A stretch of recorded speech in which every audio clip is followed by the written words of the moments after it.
In this video, I will go over Evans's positive proposal for Neo-Fregean sense, as well as his response to Perry's argument. So the first thing, and this should be familiar from the video we just looked at, is that just to make clear what it means to say that a singular term is Russellian.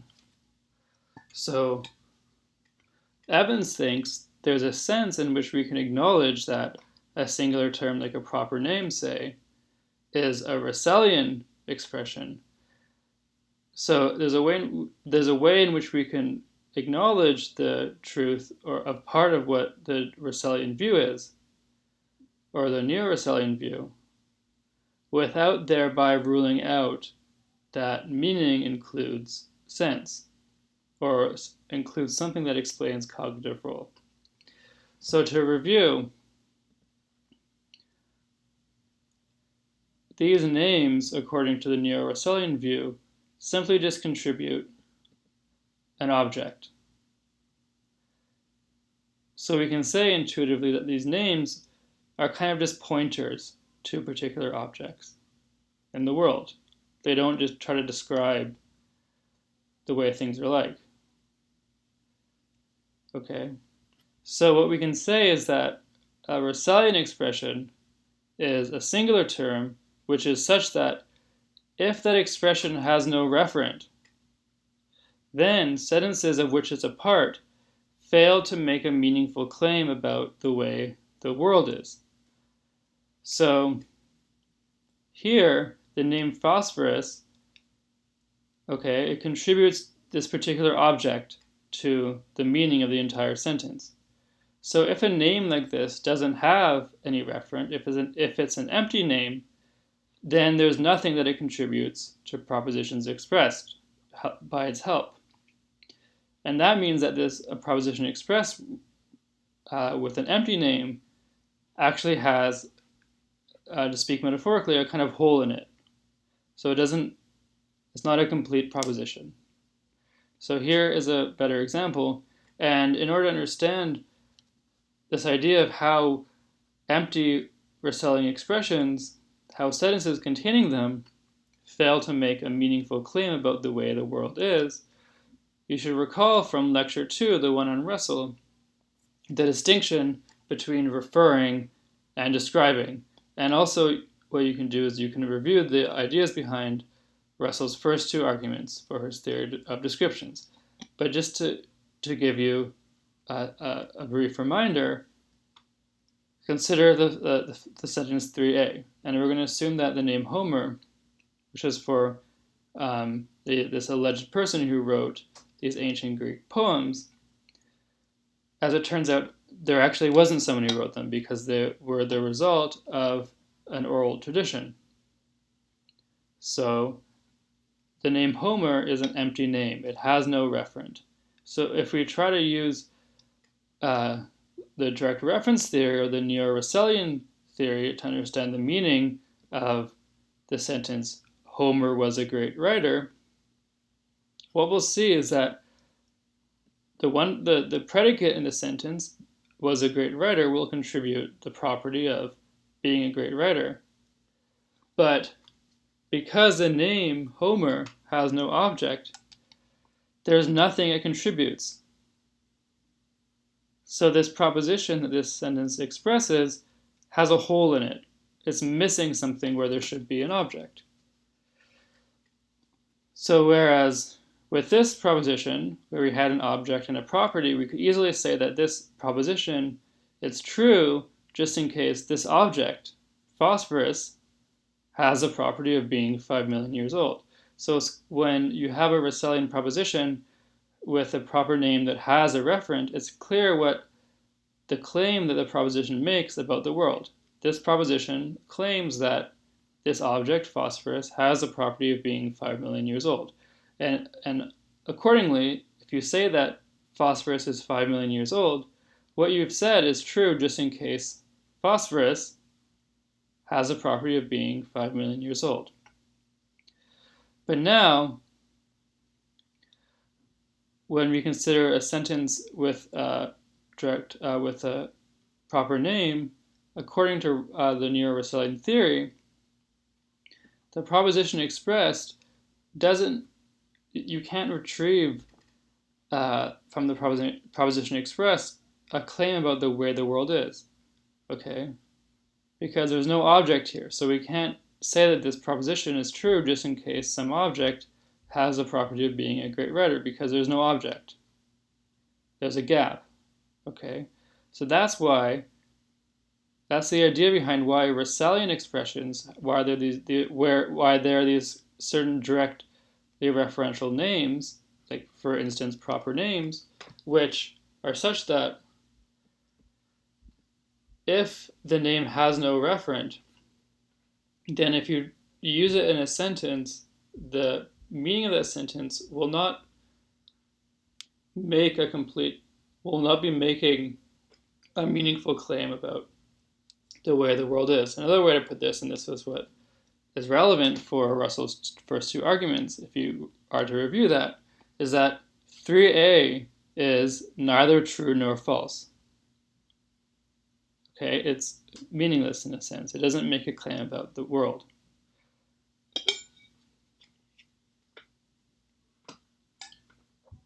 But now,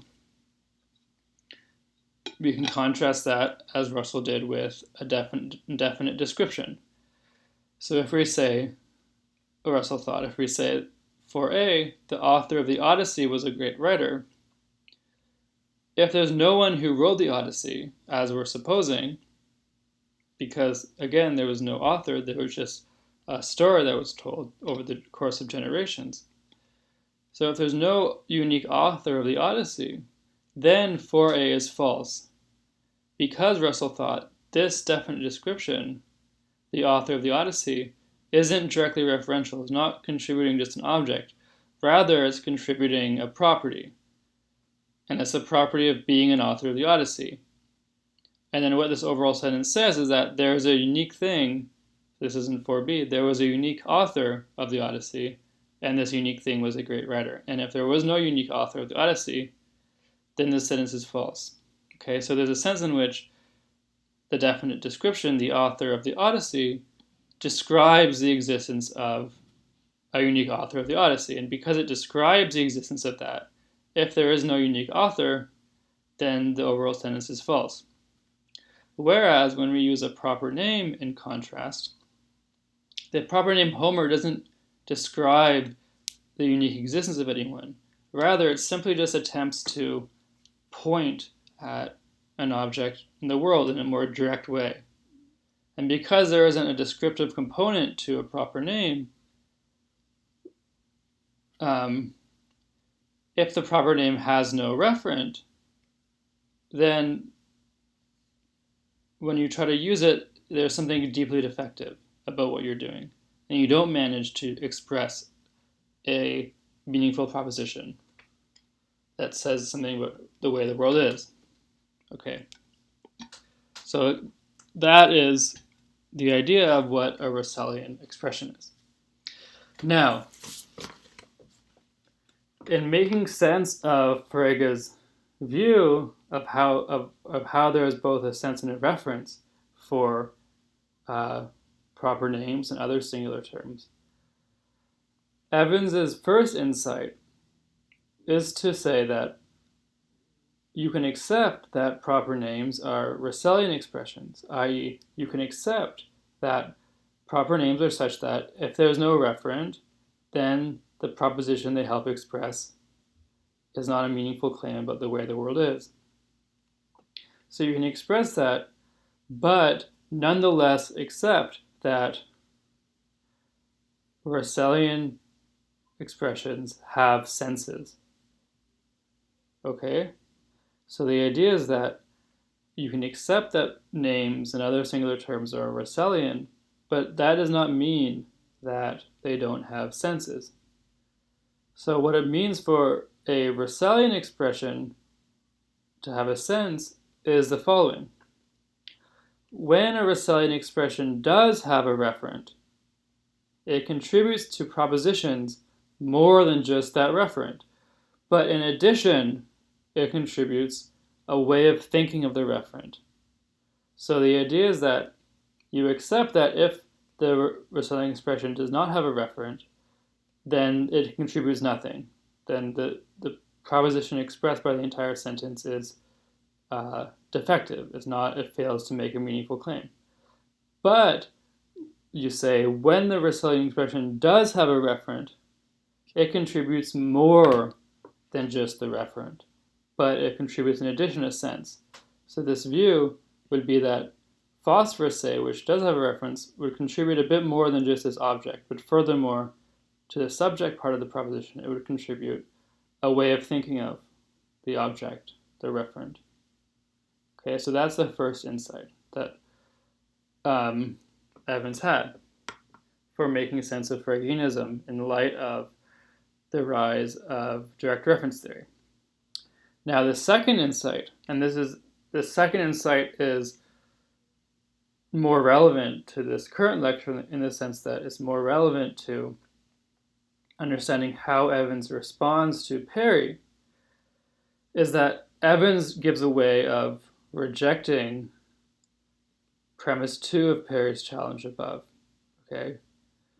So premise 2 of Perry's challenge, again, was that there's no notion of meaning such that the meanings of different tokens of today both determines reference and determines cognitive value. And a part of the justification for that was that on a particular day, someone is able to use the word today to talk about the day without having any descriptive or correct information about the day. And what Perry thought was that that means that there can be no sense, there can be nothing that's a part of the meaning of today that has to do with cognitive value. And similarly, Kripke thought that there can be no part of the meaning of a name that has to do with cognitive value because we can use these names but without having any correct descriptive information about the object. Okay? So that means that in rejecting premise 2, Evans has to show how we can specify a notion of sense that is non-descriptive and non-doxastic. So non-descriptive means the notion of sense doesn't involve the person using the name having any descriptions in their head which pick out the referent. And furthermore, the word doxastic is just a fancy word that philosophers use for beliefs. And what it means for a notion of sense to be non-doxastic is that it means that someone understanding the name, it involves a sense that itself does not involve the having of any particular beliefs or any particular correct beliefs about the referent. Now, if you are to review the way that I presented Perry's central argument on the handout for that lecture last week, what Evans's response is doing is denying premise 4, premise 4 as I presented Perry's challenge on the handout. Okay, so let me just explain to you how it is that Evans develops the idea of a sense in a way in which that sense is non-descriptive and non-doxastic.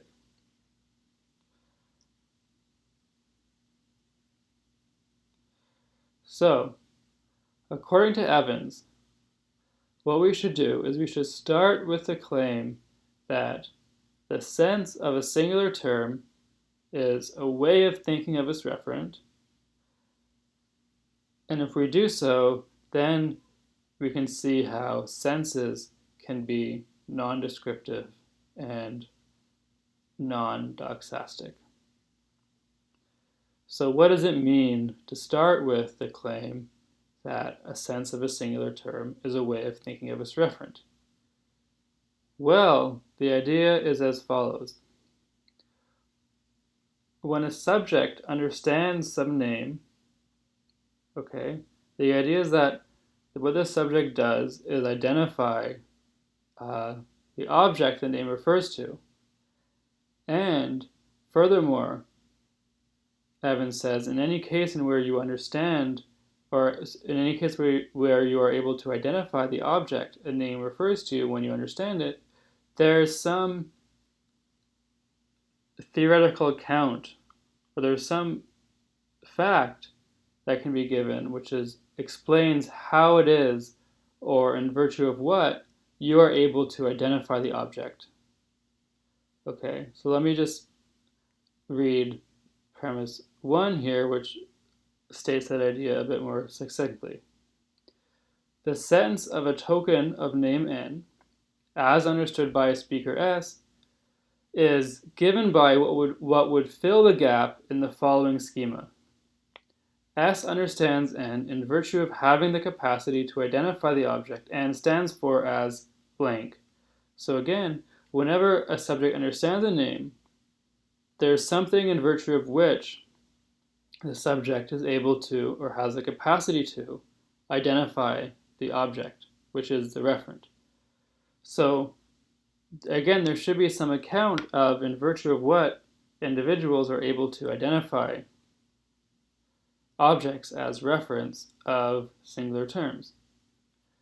And when the idea is that when we figure out what that account is, we would be able to fill in the dots of the schema. And when we fill in the dots of the schema, when we explain in virtue of what subjects are able to identify objects when they understand singular terms, we will thereby be giving the sense of that singular term. So what that means is that a token indexical, or name or singular term, one of these token expressions has a sense, just in case there is some particular way in which a speaker must think of its referent in order to understand it. Okay, so the reason why this follows from 1 is that 1 is defining the notion of sense as the account of in virtue of what a subject is able to identify an object in understanding a name. And so if there is some particular account of in virtue of what the subject identifies a name, then that means that understanding the name will involve identifying the referent in some particular way, or thinking of the referent in some particular way. Okay, so again, the idea is that when we understand singular terms, for example, names, indexicals, demonstratives, there's always some particular account of in virtue of what we are able to identify the objects when we understand them. And these particular ways in which we identify the reference of these names in understanding the names, that account provides a sense of the name. And now finally, it's important that this notion of sense has to line up with cognitive value. So what that means is as follows, and I'm going to read this to you and then explain it. In order for this notion of sense, as Evan presents it, to be Fregean, it has to be that different senses explain differences in cognitive value. And what that requires is the following biconditional. A rational subject can understand two sentences, S and S prime, where those sentences are all the same, except we've swapped out the name N with another name, N prime. Okay, so a rational subject could understand two sentences of this type, S and S prime. Sorry, that's a typo. There should be S prime here. So a rational subject could understand both sentences S and S prime while taking different epistemic attitudes towards them, just in case the account of how a subject must identify the referent of N in order to understand N differs from the account of how a subject must identify the referent of N prime in order to understand N prime. So, to try to unpack this a bit, what the idea is as follows. If you have two sentences, S and S prime, which only differ in terms that one contains a name n, whereas in the second one you swap out a name n prime, then if the account of how an individual must think of the referent of n is different than the account of how an individual must think of n prime, then that explains how a rational subject could understand them but believe one and not believe the other. Okay, so what this notion of sense as different ways of thinking of objects, the idea is that it's plausible that when there's different ways of thinking of objects that are required for different names, then that is precisely what can explain the fact that when we use one name to think about an object, we cannot realize that some other way of thinking of that object with some other name are two ways of thinking of the same object. So this difference in sense can explain the difference in cognitive value. Okay, and furthermore, Evans notes that it seems this biconditional seems plausible. And given that this biconditional seems plausible, it is plausible that Evans's understanding of sense can be Fregean, because it determines reference. Because when we explain in virtue of what a subject is thinking about some object, that particular object is mentioned. Okay, so we determine the particular object. But furthermore, for one and the same object, there can be different accounts of, in virtue of what a subject has a capacity to think about or identify the object. And because there can be different accounts, there can be names with the same referent but different senses. And furthermore, this difference or sameness of sense can plausibly explain how differences or sameness in cognitive value. Okay, so I've just provided you a very general understanding of Evans's notion of sense, which is, again, as follows, that the sense of a name is given by the account of, in virtue of what an individual must think of the object in order to understand that name. This notion of sense, i.e. the account of in virtue of what someone is able to identify an object, can be unpacked in a way which is non-descriptive and non-doxastic. And in that way we can meet these epistemological challenges from Perry and also from Kripke. And the way in which Evans says a bit more about this notion of sense as an account of having the capacity to identify an object is with the idea, a notion of being able to keep track of an object. So the capacity a speaker has to identify a referent in understanding a singular term does not have to rely on the subject grasping some description or having any particular beliefs. Rather, the capacity to identify a referent can consist in the subject having an ability. So you can have, the idea is that you can have abilities which do not rely on you grasping any descriptions or having particular beliefs. So for instance, just think about the ability of riding a bike. Okay, the ability to ride a bike is a capacity you have, it's an ability you have, and it's not clear that that ability involves any beliefs. Okay, it's a practical ability. So Evans's suggestion is that we can make sense of capacities speakers have to identify reference, i.e. we can make sense of the notion of singular terms having senses without appealing to any descriptions or any beliefs or just doxastic aspects. Rather, we can appeal to an ability.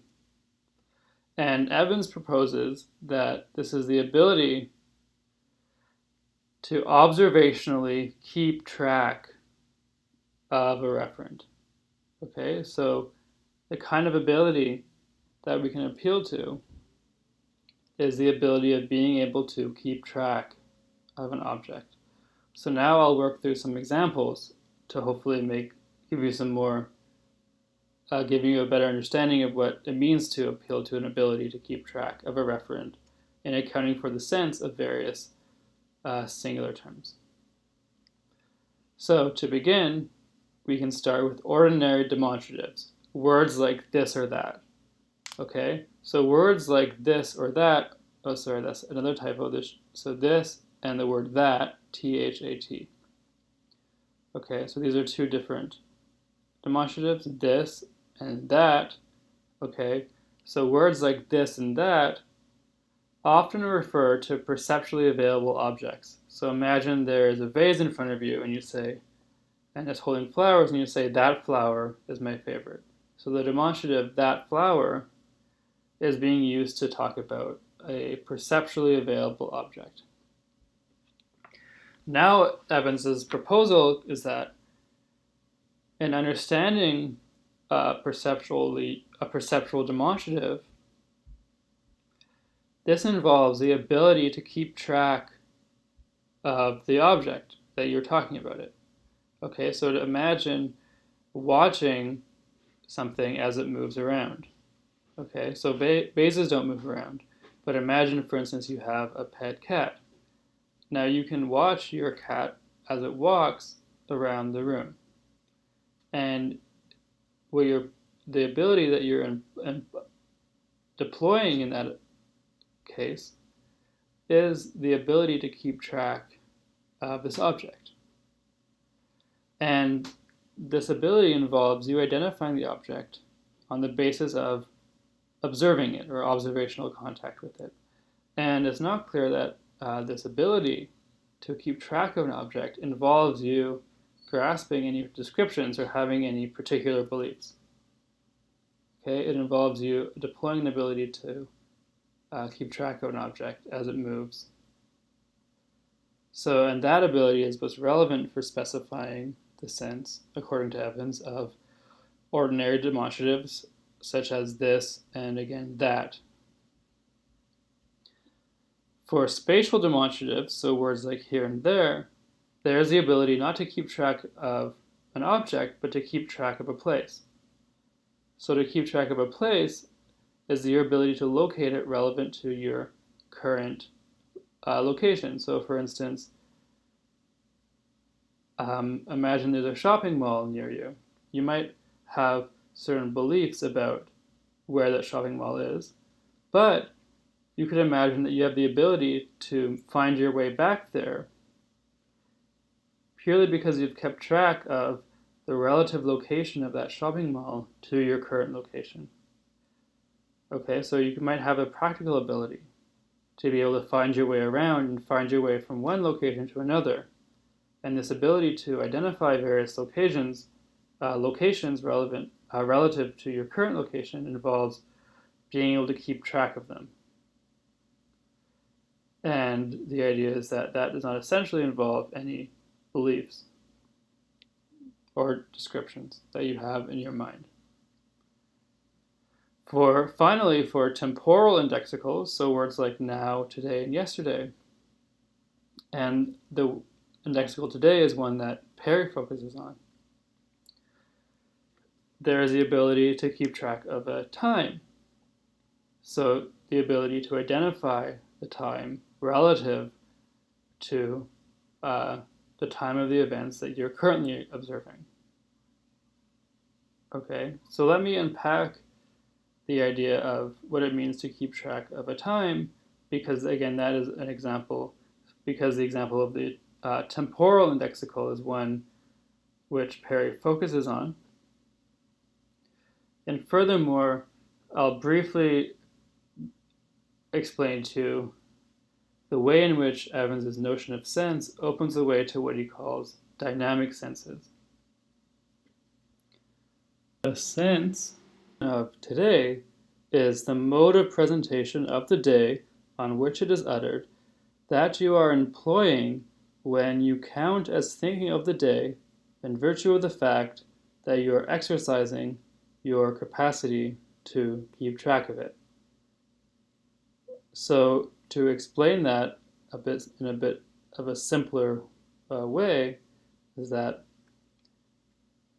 different tokens of the word today involve different capacities of keeping tracks of days.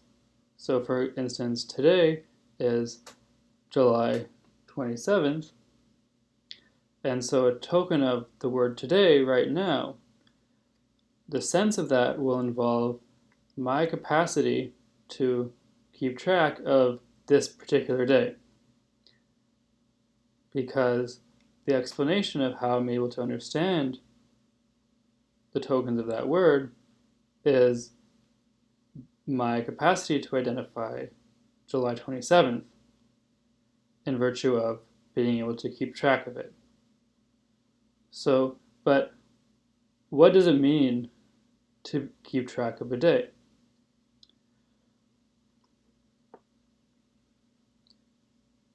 Well, in order to understand what it means to keep track of a day, here we unpack or come to this idea of a dynamic sense. So imagine that it's yesterday, so July 26th. This day, current day right now, July 27th, from that perspective is in the future. So when I begin keeping track of July 27th, when it's July 26th, what I do is I can anticipate what the next day is going to be like because it's in the future. And so when I anticipate what the next day is going to be like, I will be using that capacity when I use the word tomorrow. Okay? Then when July 7th comes around, right now, this capacity to keep track of this day will involve me observing what the current day is like. Okay, so first, when the day is in the future, I begin keeping track of it by anticipating. Then when the day arrives, the way I am keeping track of that particular day is by observing how things are on that day. Then, finally, after the day is passed, so in the future, for example, July 28th, my capacity to keep track of July 27th will involve me remembering what yesterday was like. Okay, so there's this one capacity that I'm exercising as the days go by, which explains how I'm able to keep track of a particular day, for instance, July 27th. So what's important to note about this capacity is that it demands different things of me at different times. So yesterday, I can think of this particular day right now, July 27th, by using the word tomorrow, and using that, anticipating what tomorrow will be like. So for instance, I could look at the weather report for the weather tomorrow. And then when this day rolls around, instead of looking at a weather report for the next day, I will look outside. And by observing how things are like and using the word today, I'm exercising the same capacity that I did the day before by not observing how that day was, but rather looking at the weather report. And then when this day is passed, I use the word yesterday in remembering how things were. Okay, so what we have is that these three different indexicals, the indexical tomorrow, today, and yesterday, as they're used on 3 consecutive days, each of these indexicals express the same sense because when I'm using the indexical tomorrow on July 26th, and the indexical today on July 27th, and the indexical yesterday on July 28th, so as long as I'm correctly anticipating, then observing, then remembering, I am exercising one and the same capacity to keep track of this day, which is coming and then going. So by analogy, think of the perceptual case. Imagine that you're staring, there's a massive field in front of you and there's a train tracks far in the field. Okay? Now imagine on the left-hand side of your vision, you see a train approaching. Okay? And you're standing in one spot. And you see a train coming from the left-hand side of your vision. And let's say you want to keep track of that train as it goes across your visual field or across the scene in front of you. Okay? So as it's on the left, you have to look to your left. And then you have to follow it with the direction of your head as it slowly crosses the tracks that are stretched out in front of you. So you have to move your head slowly from the left and the right to keep track of it. Okay? So when it's on the very far left, you are required to move your head to the left. And then when it's in the middle, you're required to have moved your head to the facing forward, and then as it moves to the right, you're required to move your field of vision to the right. So what that means is that exercising capacity to keep track of the train involves different things of you as the time progresses, in the sense that the train is moving, so you have to make different movements to accommodate that. And similarly, think of a day. So on July 26th, the next day, July 27th, is kind of, in a sense, in the future. So when you begin keeping track of it, it requires one thing of you, and requires that you anticipate. And then as time moves forward, once the day comes around, it requires that you observe how things are. And then finally, after the day has passed, it requires that you're remembering. But all those three things, and as you'd express them first with tomorrow, then today, and yesterday, all those three things involve the same capacity. It's just that exercising this capacity demands different things of you at different times.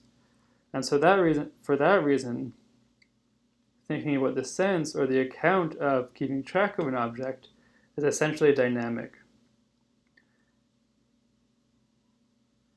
So what that means is that,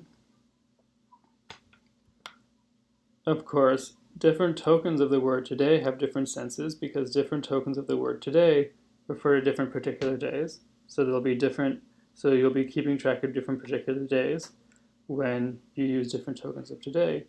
But also, tokens of today will share a sense with tokens of tomorrow and yesterday in certain cases.